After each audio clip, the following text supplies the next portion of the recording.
¿Alguna vez te preguntaste qué es y cómo se mide la lluvia? ¿Qué es la evapotranspiración, la infiltración y el nivel freático?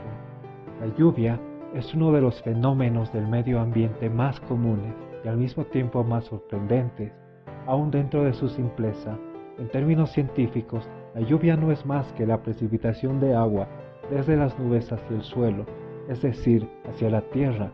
Hasta ahí se lo tiene todo claro. Sin embargo, seguro que muchos nos preguntamos, ¿cómo se produce la lluvia? La lluvia se debe fundamentalmente al denominado ciclo del agua, proceso mediante el cual el agua se evapora y asciende al cielo, para volver a caer en otra región. Esta caída de agua se produce a partir de la condensación del vapor de agua que se encuentra dentro de las nubes y que al volverse más pesado cae por efecto de la gravedad hacia el suelo. Su origen se debe a los cambios de presión y temperatura en la atmósfera y por la disponibilidad de agua en el medio. En concreto, la lluvia depende de tres factores: la presión, la temperatura y especialmente la radiación solar. La atmósfera siempre tiene un porcentaje de agua determinado en forma de vapor. Cuanto mayor sea la temperatura en la atmósfera, esta tiene mayor capacidad de evaporar. Esta agua de lluvia puede condensarse y precipitar por distintas causas. Por ejemplo, si entra en contacto con un frente frío, colisionando con un obstáculo natural, cuando dos masas de aire de distinta temperatura entran en contacto, entre otros. ¿Y cómo medimos la precipitación? La precipitación se mide en milímetros de agua. Imagínate un cubo de base de 1 metro por 1 metro. La altura de la lámina de agua recogida, que es exactamente 1 milímetro en nuestro cubo, que equivale a 1 litro de agua por metro cuadrado. Ahora, cuando escuchamos de precipitaciones de 345 milímetros por año, nos dice que durante todo ese año en nuestro cubo se ha ido acumulando 34.5 centímetros de agua. ¿No parece tanto? Ahora multiplica ese metro cuadrado por kilómetros y kilómetros cuadrados, donde la lluvia se extiende. Ahora sí es mucha agua, ¿verdad?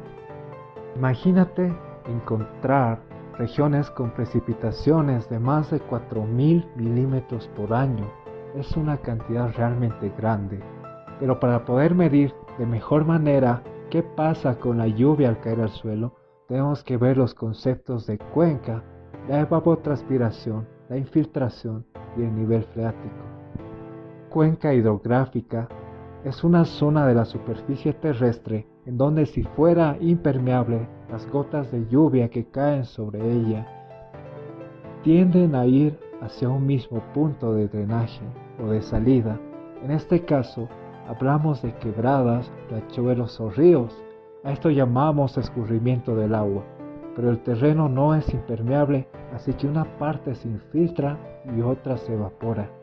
Una cuenca es como una especie de embudo del territorio por el que escurre el agua, desde las partes más altas hasta llegar a un punto en común, de donde sale toda el agua que fluye hacia el otro lado. Respecto a los límites de una cuenca, estos constituyen lo que se conoce como parteaguas o divisoria de aguas, es decir, las líneas imaginarias que unen las crestas de las elevaciones del terreno por cuyas laderas escurre el agua a uno u otro lado, hacia el cauce principal de salida de la propia cuenca, o hacia su centro en caso de ser cerrada. El ejemplo del embudo: si la lluvia cae sobre una misma parte, irá dentro del embudo y otra parte irá afuera. Lo mismo pasa en una cuenca. Cuando una cuenca tiene una o más salidas de agua hacia un caudal mayor o hacia un lago o hacia el mar, se dice que es abierta o exorreica. Si no tiene ninguna salida, se califica de cerrada o endorreica y por lo general da origen a un lago o desembocan en otro lugar, si la impermeabilidad del suelo se lo permite. También existen las cuencas llamadas criptorreicas, que fluyen subterráneamente, y las cuencas arreicas son aquellas en que las aguas se evaporan o filtran en el terreno. antes de encauzarse en una red de drenaje. Dentro de una cuenca puede haber una o más subcuencas y varias microcuencas que siguen el mismo concepto de una cuenca y cuyas salidas secundarias llegan finalmente al cauce principal de salida de la cuenca o a un punto determinado de la misma. Se considera que una cuenca abarca un territorio mayor a 50.000 hectáreas, mientras que una subcuenca entre 5.000 y 50.000 hectáreas y una microcuenca menos de 5.000 hectáreas. Como lo dijimos antes, gran parte del agua que llega a las cuencas vuelve a la atmósfera. Este fenómeno se denomina evapotranspiración, que es el mecanismo por el cual el agua es devuelta a la atmósfera en forma de vapor. En su sentido más amplio, involucra también la evaporación de carácter biológico que se realiza por los vegetales, conocida como transpiración, y que constituye, según algunos, la principal fracción de la evaporación total. Sin embargo, los dos mecanismos son diferentes y se realizan independientemente. No resulta fácil separarlos, pues ocurren por lo general de manera simultánea. La evapotranspiración constituye un importante componente del ciclo y balance del agua. Se estima que un 70% del total de agua recibida por una zona en la precipitación es devuelta a la atmósfera a través del proceso, mientras que el 30% restante constituye la escorrentía superficial y la infiltración. Muy bien, pero ¿qué pasa con el agua que logra introducirse dentro del suelo? Este fenómeno se denomina infiltración, siendo el proceso por el cual el agua en la superficie de la tierra entra en el suelo. La tasa de infiltración en la ciencia del suelo es una medida de la tasa a la cual el suelo es capaz de absorber el agua. Si la tasa de precipitación excede la tasa de infiltración, entonces el suelo se saturará o llenará sus vacíos, lo que hace que el agua empiece a escurrir hacia la superficie.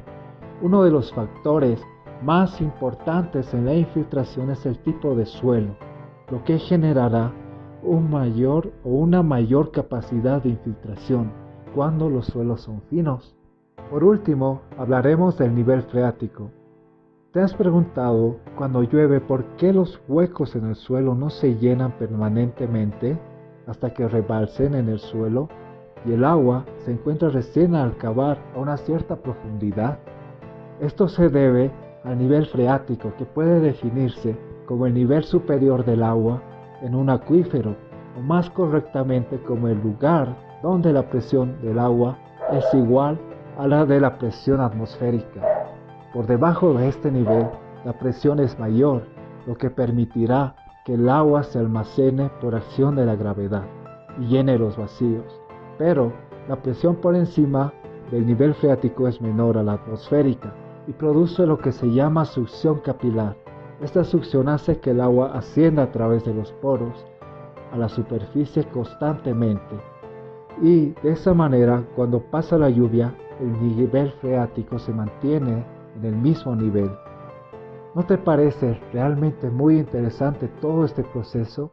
Sin duda la naturaleza actúa de manera muy sabia y aún hay mucho para abarcar en próximos videos. Hablaremos del clima, las épocas de lluvia, mucho más. Así que suscríbete para tener más contenido.